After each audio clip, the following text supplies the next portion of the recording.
Hi, my name is MHeath. This is my final project for ED 675 for the spring of 2015 semester.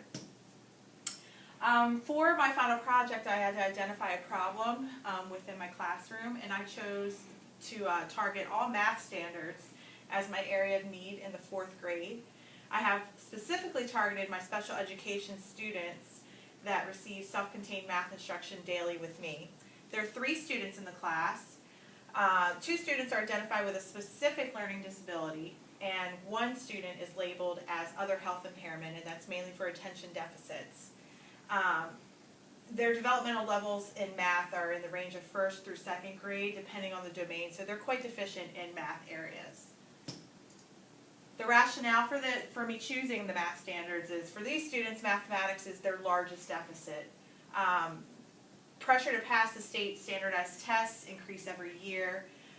The standards of learning, or SOLs, in the state of Virginia prove to be extremely difficult for these students due to their deficits in cognitive abilities.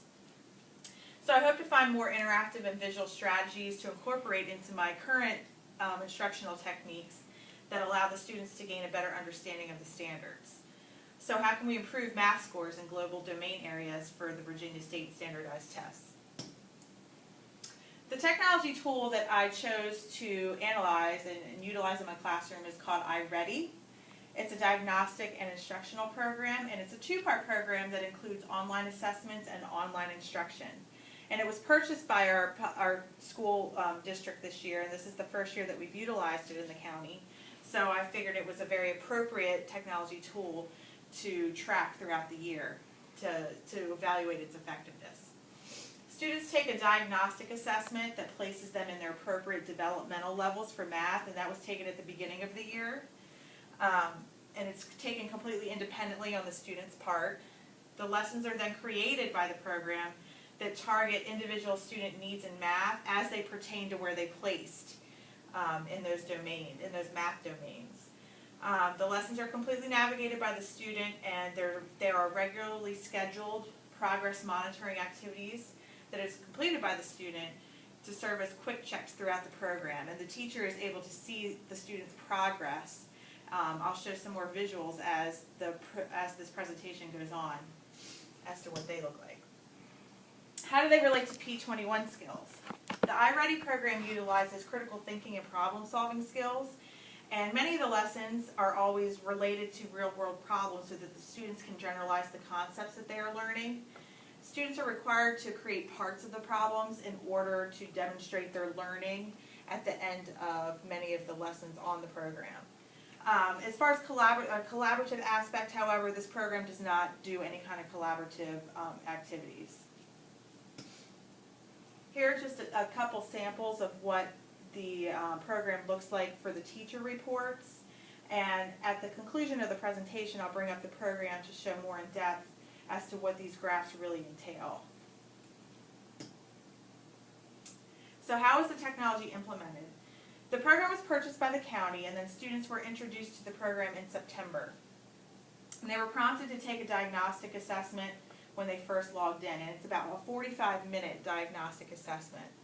So once completed, the program automatically created lessons based on their needs as they pertain to math.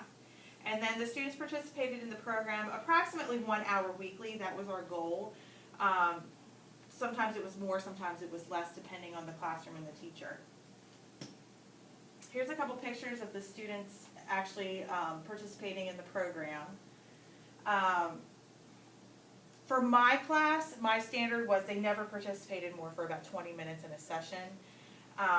Due to their cognitive abilities and deficits, their stamina isn't quite at the level where they can sit for upwards of an hour and do a computer program.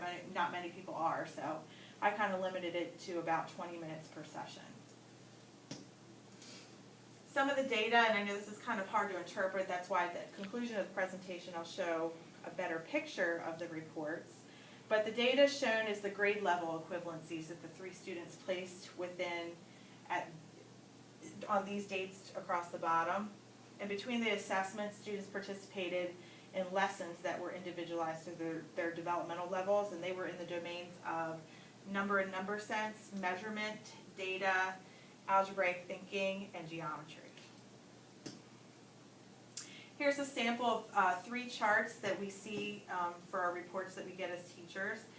It monitors a child's target growth based on their diagnostic assessment, their average grade level target, and whether or not they're projected to be above grade level.